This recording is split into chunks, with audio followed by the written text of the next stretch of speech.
Hi hello ఎలా ఉన్నారు? నేను చాలా బాగున్నాను. Welcome back to my YouTube channel. చాలా రోజులు అయిపోయింది ఇలా మాట్లాడి. కొంచెం కొత్తగా ఉంది, అలానే కంగారుగా కూడా ఉంది. అంటే చాలా రోజుల తర్వాత మాట్లాడుతున్నా కదా ఇలా. బట్ ఎస్ మాట్లాడాలి, మీతో చాలా విషయాలు షేర్ చేసుకోవాలి. అనుకోవచ్చు ఏంటి హారిక ఇన్ని డేస్ అయిపోయింది, మధ్యలో ఏదైనా పోస్ట్ పెట్టచ్చు కదా, లేకపోతే అప్డేట్ ఇవ్వచ్చు కదా మీ గురించి అని. చాలా మెసేజ్ వచ్చాయి, మెయిల్స్ వచ్చాయి, అలానే ఇన్స్టాలో మెసేజ్ చేసేవారు. చెల్లికి కూడా ఇన్స్టాగ్రామ్లో మెసేజ్ చేసేవారంట, తను కూడా చెప్తూ ఉండేది పెట్టు పెట్టు వీడియోస్ అని.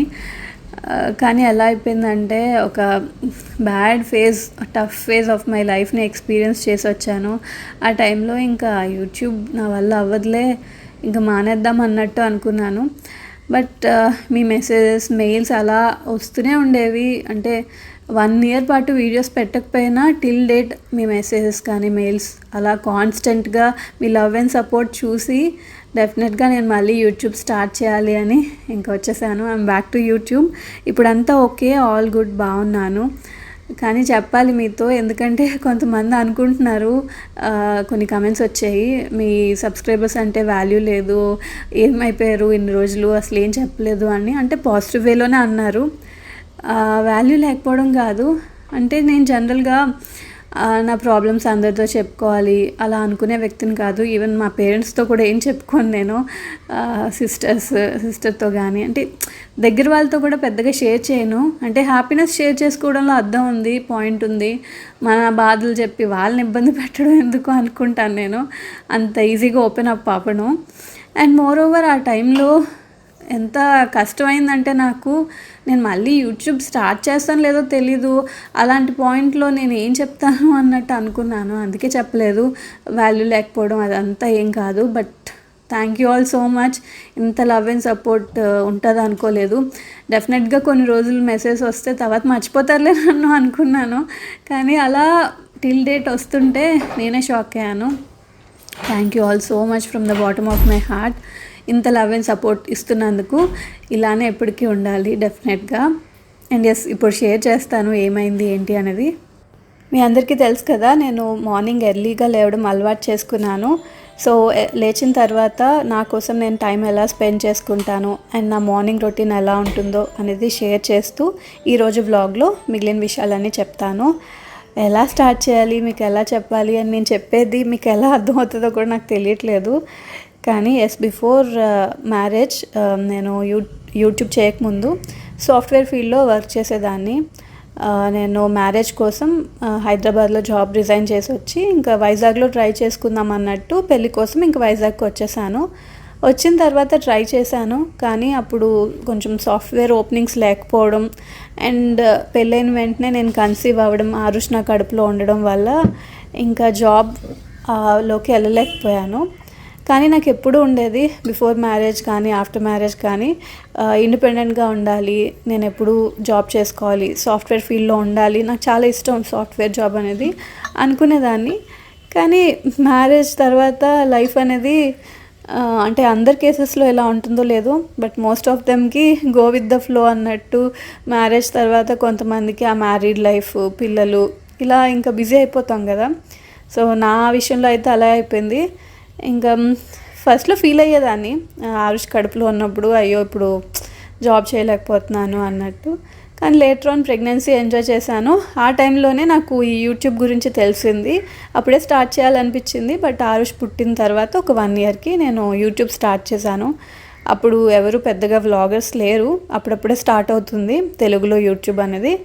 ఇంకా ఎంజాయ్ చేశాను చాలా, అండ్ బాగానే సక్సెస్ఫుల్గానే రన్ అయింది, మీ అందరికీ తెలిసిన విషయమే. ఇంకా తర్వాత అలా యూట్యూబ్లో ఇంకా గో విత్ ద ఫ్లోలో వెళ్ళిపోయాను అనమాట.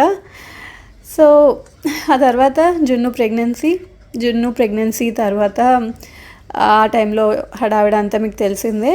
అండ్ నేను పర్సనల్గా తెలిసిన వాళ్ళు, ఇంట్లో వాళ్ళు కానీ ఫ్రెండ్స్ కానీ అందరూ నాకు చాలా ఓపికని, లేకపోతే సహనం ఎక్కువ, ఓపిక ఎక్కువ అలా అంటూ ఉంటారు అనమాట. నేను కూడా నా గురించి అలాగే ఫీల్ అయిపోయి పెద్దగా ఎవరి మీద డిపెండ్ అవ్వను.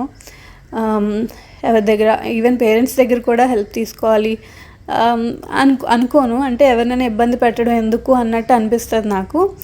అలానే ఆరుష్ ప్రెగ్నెన్సీ అప్పుడు ఫస్ట్ కాబట్టి తెలియక ఒక 3 months 4 months అలా మమ్మీ వాళ్ళ దగ్గర ఉన్నాను. జున్నుకి అయితే ఒక 15 daysకే ఇంటికి వచ్చేసాను. తెలుసు కదా, అప్పుడు అన్నీ నేనే మేనేజ్ చేసుకునేదాన్ని. ఎలా అంటే ఇంకా సెపరేట్గా నేను జున్ను ఒక రూమ్లో, మా హస్బెండ్ అండ్ ఆరుష్ ఒక రూమ్లో పడుకునేవారు. బికాజ్ ఎంత కింగ్ సైజ్ బెడ్ అయినా జున్ను చిన్నపిల్ల కదా, ఇంకా ఆరుష్ నిద్రలో కాలేమైనా వేసేస్తాడు అన్నట్టు ఇంకా వేరే వేరే బెడ్రూమ్స్లో పడుకునేవాళ్ళం. నైట్ అంతా ఫీడింగ్ ఇస్తూ డే టైం జున్నుని చూసుకుంటూ అలానే అయ్యింది. నాకేం పెద్ద కష్టం అనిపించలేదు నిజం చెప్పాలంటే. అంటే చిన్నప్పుడు కొంచెం అల్లరే ఉండదు కదా, పాలు తాగడం పడుకోవడం అదే ఉంటుంది. సో బాగానే అనిపించేది, మేనేజ్ చేసుకోగలిగేదాన్ని. బట్ లేటర్ ఆన్ వాళ్ళకి ఎప్పుడైతే నడక స్టార్ట్ అవుతుందో అప్పుడు కొంచెం ప్రాబ్లం కదా. ఆ టైంలో జున్ను ప్రతిదీ నోట్లో పెట్టేది. అప్పుడు మీకు చెప్పేదాన్ని వీడియోస్లో.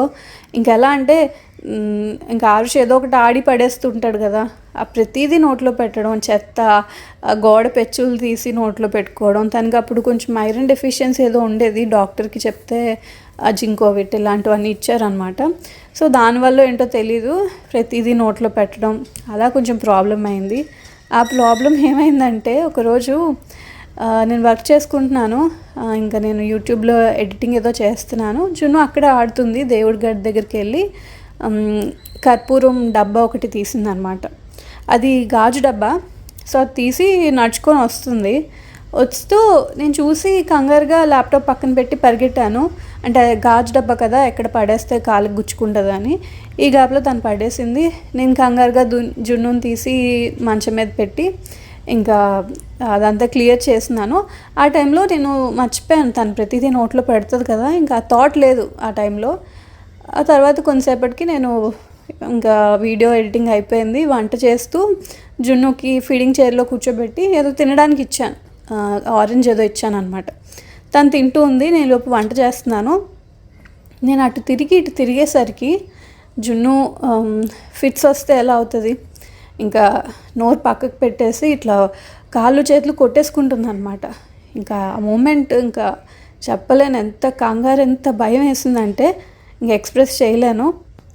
ఇంకా వెంటనే జున్నుని ఎత్తుకొని పరిగెట్టుకొని వెళ్తున్నాను హాల్లోకి. ఈ గ్యాప్లో మా హస్బెండ్ ఇంట్లో లేరు, తను ఇంకా బయట నుంచి అప్పుడే వచ్చారు.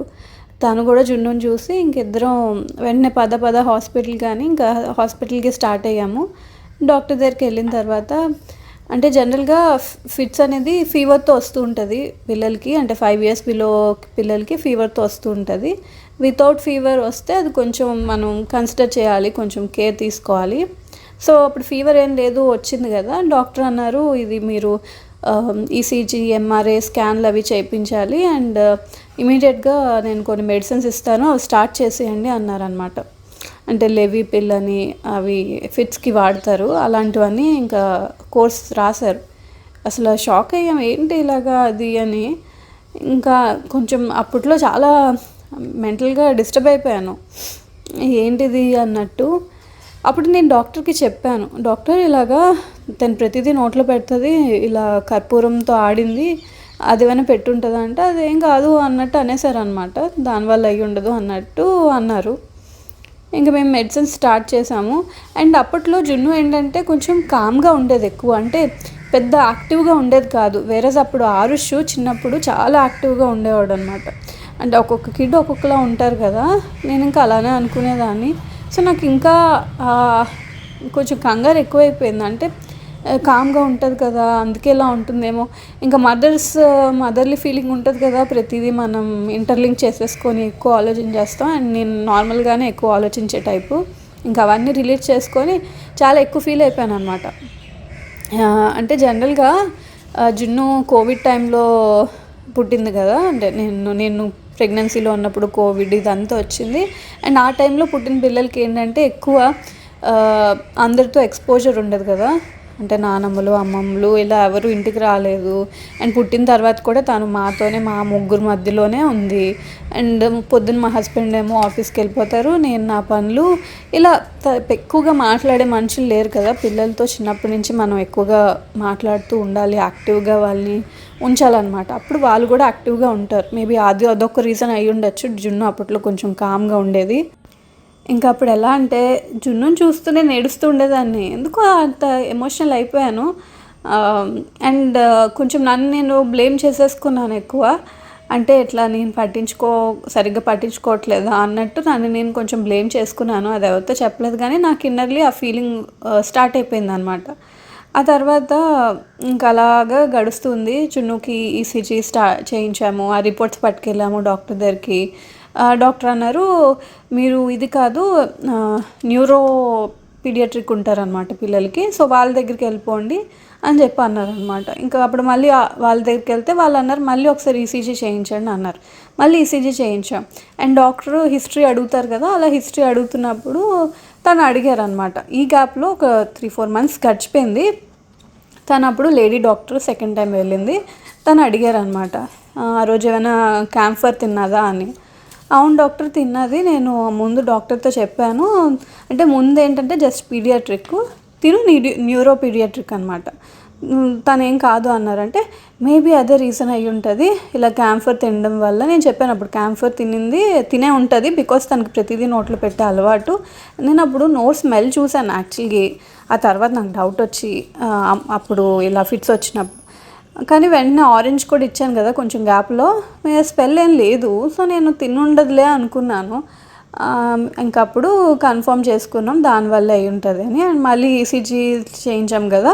ఫస్ట్ టైం ఈసీజీ అప్పుడు కొంచెం అబ్నార్మల్ అని చెప్పి వచ్చింది. సెకండ్ టైం మళ్ళీ చేయించినప్పుడు బాగానే ఉందని వచ్చిందనమాట. అంటే ఈసీజీ అనేది పిల్లలకి కొంచెం వైర్స్ కనెక్ట్ చేస్తారు, అది వాళ్ళు పడుకున్నప్పుడు చేయాలి. సో ఆ టైంలో వాళ్ళు స్లీప్ కొంచెం డిస్టర్బ్డ్గా ఉన్నా కొంచెం రిపేర్ తేడాగే వస్తుంది అనమాట. మేబీ ఫస్ట్ టైం అలా మా దరిద్రానికి అలా వచ్చి ఉంటుంది. ఇంక సెకండ్ టైం నార్మల్గా వచ్చింది. డాక్టర్ పర్లేదు అన్నట్టు అన్నారు.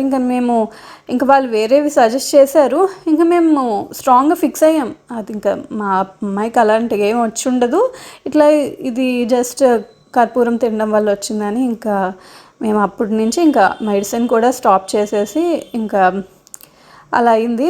అండ్ ఆ టైంలో చాలా చెప్పాను కదా, నేనైతే చాలా డిప్రెస్ అయిపోయాను. అలానే ఆరుష్కి కూడా దగ్గు స్టార్ట్ అయిందనమాట. దగ్గు ఎలా అంటే ఎంత సివియర్గా వచ్చేదంటే ఇంకా అలా దగ్గుతూనే ఉండేవాడు కంటిన్యూస్గా, ఆపేవాడు కాదు. ఇట్లా డే టైము నైట్ టైం అయితే ఇంకా నరకం అని చెప్పచ్చు. నైట్ పడుకున్నప్పుడు బాగానే ఉండేది. అరౌండ్ 12 ఆ టైంకి ఇంకా దగ్గు, కాఫ్ మిడ్ నైట్ పిల్లలకి ఎక్కువ వస్తుంది కదా, మనకి నార్మల్గా కాఫ్ కూడా మిడ్ నైట్స్ ఎక్కువ వస్తుంది. ఇంకా 2-3 వరకు ఆరుష్ తగ్గుతున్నాడు అంటే నేను లేచి కూర్చుండిపోయేదాన్ని లిటరల్గా. అంటే నాకు ఇంక నిద్ర పట్టేది కాదు. తనకి మెడిసిన్స్ వేయడం, తన్ని కూడా చాలా డాక్టర్స్ దగ్గరికి తీసుకెళ్ళాం. నాకు అనిపించింది ఈ ప్రాసెస్ అంతట్లో డాక్టర్ సరిగ్గా మనం చెప్పిన వాటిని డయాగ్నోస్ చేయట్లేదు. అంటే అది సరిగ్గా ఏమో నాకెందుకో అనకూడదు కానీ నాకు అలా అనిపించింది. నెబులైజర్స్ పెట్టమన్నారు. ఫస్ట్లో అక్కడే పెట్టేవాళ్ళం, తర్వాత మెషిన్ కొనుక్కోమన్నారు. మెషిన్ కొనుక్కున్నాం. ఆరుష్కి కాఫ్ గురించి ఎన్ని మెడిసిన్స్ వాడాము, హోమియో వాడాము, ఇంగ్లీష్ మెడిసిన్స్ వాడాము, నెబులైజర్స్ పెట్టేవాళ్ళం, ఇన్హేలర్స్ వాడాము. ఇలా చాలా ఈ ఆరుష్తో అయితే ఒక 3 years పడ్డాను, 2.5 years వరకు పడ్డాను అనమాట. ఎన్ని మెడిసిన్స్ అంటే డాక్టర్స్ని మేబీ వీళ్ళది సరిగ్గా పనిచేయట్లేదేమో అని 3-4 డాక్టర్స్ని చేంజ్ చేసాం. ఫైనల్గా మాకు తెలిసింది ఏంటంటే ఇలా కాఫ్ ఉన్న వాటికి నార్మల్ పీడియాట్రిక్ కాదు, ఏమంటారు వాటిని, పల్మనాలజిస్ట్ దగ్గరికి తీసుకెళ్ళాలని ఇంకొకరి ద్వారా తెలిసిందనమాట. అప్పటి వరకు మేము లిటరల్గా 3-4 డాక్టర్స్ వరకు తీసుకెళ్ళాం. ప్రతి ఒక్కరు నెబులైజర్స్ కొంచెం ఏదో కేర్ తీసుకోవాలి వాటి గురించి చెప్పేవారు. నెబులైజర్సే డిఫరెంట్ టైప్స్ రాసేవారు అనమాట. కానీ ఎంత మెడిసిన్స్ వాడినా అది అప్పటికి తగ్గేది, మళ్ళీ నార్మల్ అయిపోయేది. ఎలా అంటే తను ఏదైనా చిన్న షుగర్ రిలేటెడ్ ఐటమ్, అసలు షుగర్స్ అనేది మా ఇంట్లో కంప్లీట్గా అవాయిడ్ చేస్తాము. స్వీట్స్ పిల్లలకి రిలేటెడ్ ఏది ఇచ్చేవాళ్ళం కాదు. చిన్న షుగర్ రిలేటెడ్ ఏదైనా తిన్నాడు అంటే ఇంకా ఆ రోజు నైట్, అంటే స్కూల్లో ఏదైనా చాక్లెట్ తిన్నాడు, లేదా ఏదైనా ఫంక్షన్లో చిన్న స్వీట్ తిన్నాడు, కేక్ తిన్నాడు, ఇంకా అంతే. ఆ రోజు నైట్ నుంచి మళ్ళీ కాఫ్ స్టార్ట్. ఇంకా నాకు అలా దగ్గేటప్పుడు ఆరుష్ నాకు అసలు నిద్ర పట్టేది కాదు. నైట్స్ చాలా డిస్టర్బ్ అయిపోయాను మెంటల్గా. నేను ఆ టైంలో డివోషనల్గా అంటే స్పిరిచువల్గా కొంచెం బాగా ఎక్కువ దేవుడికి మొక్కేసుకోవడం ఇలాంటివన్నీ నాకు స్టార్ట్ అయ్యి డివోషనల్గా కూడా చాలా అప్పటి వరకు నేను అంటే ఎక్కువ అంత పూజలేం చేసేసేదాన్ని కాదు. నార్మల్గా దేవుడు అంటే భక్తి భయం అవన్నీ ఉండేవి. కానీ ఇంకా ఆ టైంలో ఇంకా బాగా పెరిగిపోయింది అనమాట. ఇలా అంటే ఆ యాక్చువల్ మదర్ అనేది బయటకు వచ్చేసింది ఆ టైంలో. సో అలా ఆరుష్తో పడి పడి పడి ఇంకా లాస్ట్కి ఇలా పల్మనాలజిస్ట్ తీసుకెళ్ళిన తర్వాత వాళ్ళు చాలా చెక్ చేసి అది ఇది చేసి ఫైనల్గా వాళ్ళు మెడిసిన్స్ ఇచ్చారు.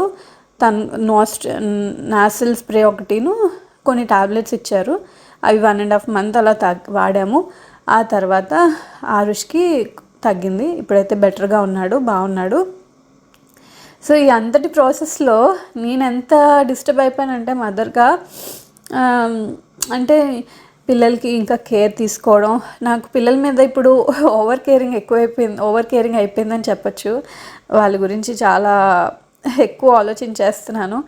ఓవర్ కేరింగ్, మదర్ పొసెసివ్, ఇలా చాలా ఎక్కువైపోయింది అనమాట నాకు పిల్లల గురించి.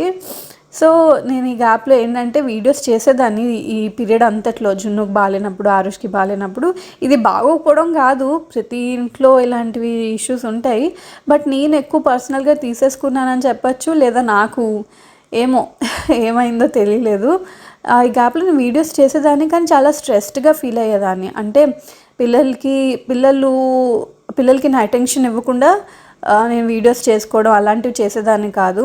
వాళ్ళు లేని టైంలో చేసుకోవడం, ఎక్కువ బర్డన్గా స్ట్రెస్డ్గా ఫీల్ అయ్యేదాన్ని. అలా నాకు ఏమైపోయిందంటే వీడియోస్ చేయడం అంటే చాలా స్ట్రెస్, యాంగ్జైటీ వచ్చేసేది. అది ఎందుకయిందో తెలియలేదు. అంటే నేను ఏం లింక్ చేసేసుకున్నానో నా మనసులో నాకు అర్థం కాలేదు. కానీ వీడియోస్ చేసేదాన్ని కానీ చాలా స్ట్రెస్డ్గా ఫీల్ అయ్యేదాన్ని. అప్పుడే కొంచెం గ్యాప్ తీసుకోవాలి అనుకున్నాను నేను. ఎవరు నాకు సజెస్ట్ చేయలేదు. నేను ఈ విషయాలన్నీ ఇప్పటికీ ఎవరికి చెప్పలేదు ఇంత ఓపెన్గా.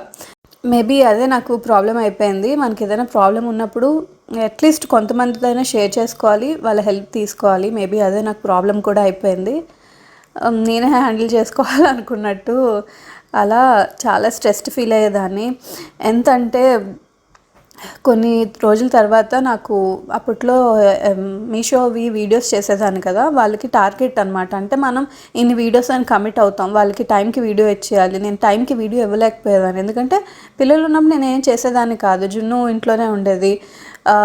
ఆ తర్వాత ఆరుష్ వచ్చిన తర్వాత అయ్యేది కాదు. నేను ఆ టైంలో చేయకూడదని ఫిక్స్ అయిపోయేదాన్ని, ఇంకా ఆ టైంలో చేసేదాన్ని కాదు. సో నాకు టైం సెట్ అయ్యేది కాదు.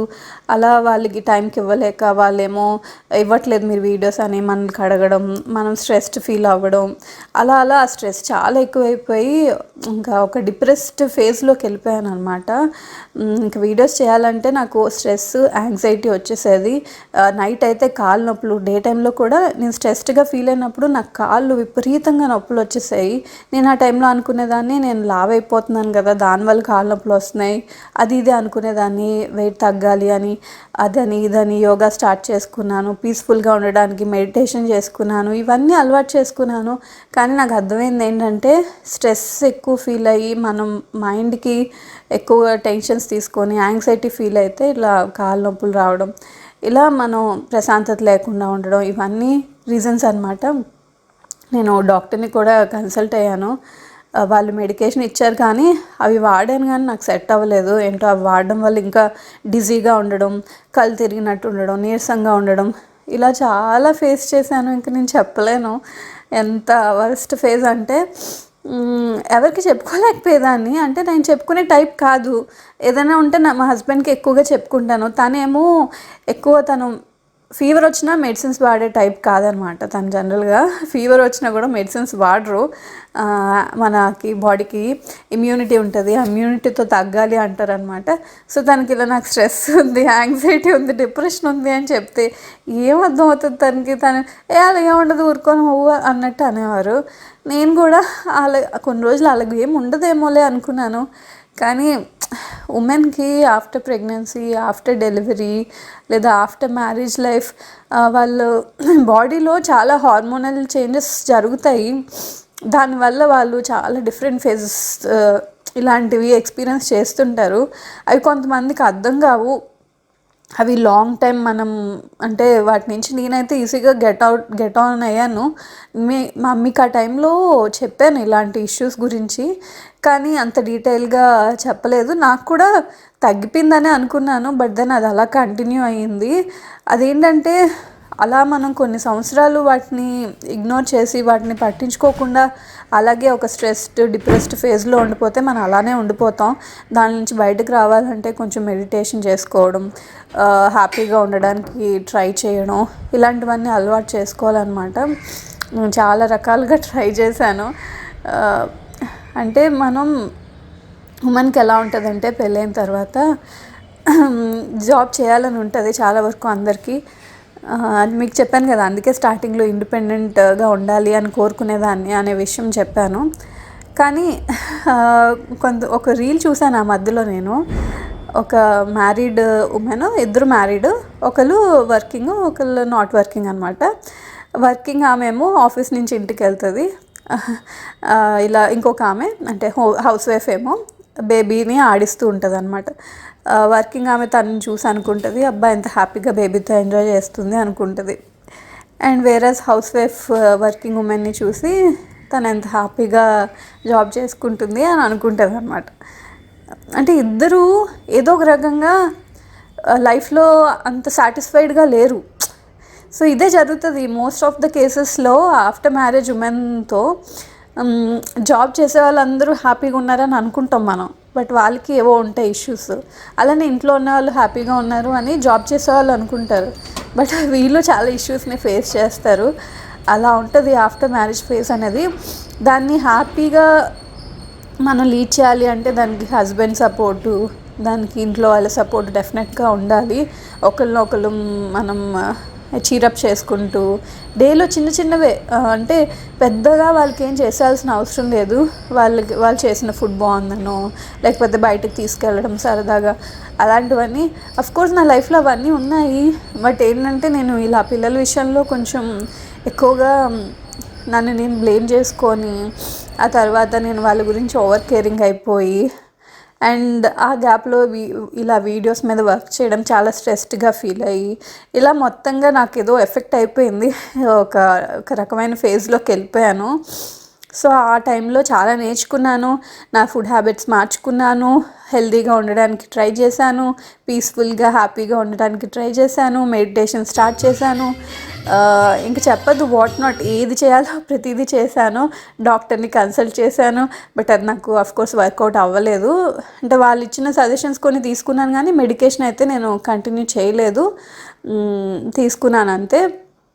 అలా కొంచెం నాకు పీస్ఫుల్గా ఉండాలి, నాకేం నచ్చుతుంది, మూవీస్ అంటే బాగా నచ్చుతాయి అన్నమాట నాకు.